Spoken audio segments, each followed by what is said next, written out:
भाजप आमदार तथा लोकसभेचे उमेदवार राम सातपुते यांनी ऋणानुबंध मेळावा घेतला। या मेळाव्यात त्यांनी काँग्रेसच्या नूतन खासदार प्रणिती शिंदे यांना लक्ष्य केले। तेरी जीत से ज्यादा मेरे हार के चर्चे ज्यादा है असे म्हणून त्यांनी स्टंटबाजी न करता आता सोलापूरचा विकास करावा असे सांगत दुसरीकडे त्यांच्याकडून सोलापूरकरांचा अपेक्षाभंग होईल या भाषेत टीका केली। दरम्यान काँग्रेसचे शहराध्यक्ष चेतन नरोटे यांनी राम सातपुते यांना उत्तर दिले, तेरे हार के चर्चे तो होंगे ही क्योंकि नारी पडी है तुझ पे भारी असं सांगतानाच आमच्या ताई स्टंटबाजी करत नाहीत, ती त्यांच्या कामाची स्टाईल आहे आणि हार पचवायला तुम्ही शिकवू नये। तुम्ही घेतलेला मेळावा नसून मध्यच्या कार्यकर्त्यांनी बोलावलेला हा मेळावा होता या शब्दात टीकेला उत्तर दिले। पहा नक्की काय म्हणाले नरोटे।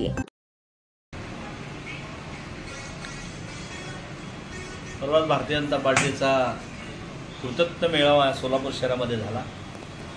रामभाऊ सातपुते यांना बोलवलं गेलं, ते येत नव्हते आणि जवळपास एक 8 ते 10 दिवस त्यांना बोलवलं गेलं आणि मग ते आलेले आहेत आणि त्यांनी मुलाखत दिली की आपले खासदार स्टंटबाजी करतात।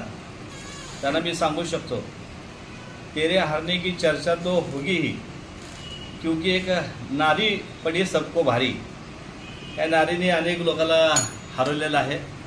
रामभाऊजी व तुमच्या सगळ्या सहकाऱ्यांचे भाषणे ऐकले, हार पचवाचं तुम्ही आम्हाला शिकवू नये। 2दा शिंदेसाहेब इथं पडले, आम्ही हार पचवलेले माणसं आहे आणि राहिला चर्चा खासदार हे स्टंटबाजी करतात असं तुमचं मत आहे, तर स्टंटबाजी करणं हे ताईचं एक काम आहे, कर्तृत्व आहे। ते त्यांचं कर्तृत्व, त्यांचं काम हे बोलतंय आणि जे तुम्हाला जर वाटत आहे त्यांचे स्टंटबाजी आहे तर तुमच्या डोक्यात जे घाण विचार ते सगळे काढा।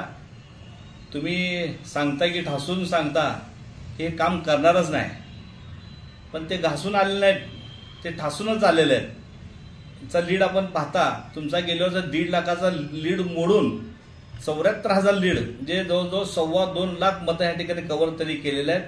त्यामुळे ते घासून आहेत, ठासून आलेले आहेत आणि कामं देखील ठासून करणार आहेत। इथली जनता आमची आहे, इथले लोक आमचे आहेत आणि त्यांचा त्यांच्यावर विश्वास आहे म्हणून तो एवढा प्रचंड मताने आपल्या लेकीला या ठिकाणी मतं पडलेले आहेत। जवळजवळ 6,20,000 मतं आपल्या ह्या खासदाराला पडले।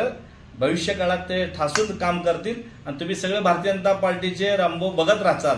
आता काय लोक तुम्हाला इथं बोलवले, ते फक्त मला वाटतं की शहर मध्ये डोळ्यासमोर हा त्यांचा मेळावा होता, तरी शहर उत्तरला घेतलं नाही, ग्रामीण भागात कुठे गेले नाहीत, 6 मतदारसंघात तुम्ही कुठे गेले नाही, इथं तुम्हाला बोलवलं होतं त्यामुळे हे तुम्ही बोललेला आहात। तर ते भविष्य काळात ठासून काम करतील खासदार असं आम्हाला काँग्रेस पक्षाच्या सर्व लोकांना आत्मविश्वास आहे आणि ते सोलापूर शहरासाठी करून दाखवते। ताज्या बातम्या पाहण्यासाठी प्राईम महाराष्ट्र न्यूज चॅनलला सबस्क्राईब करा।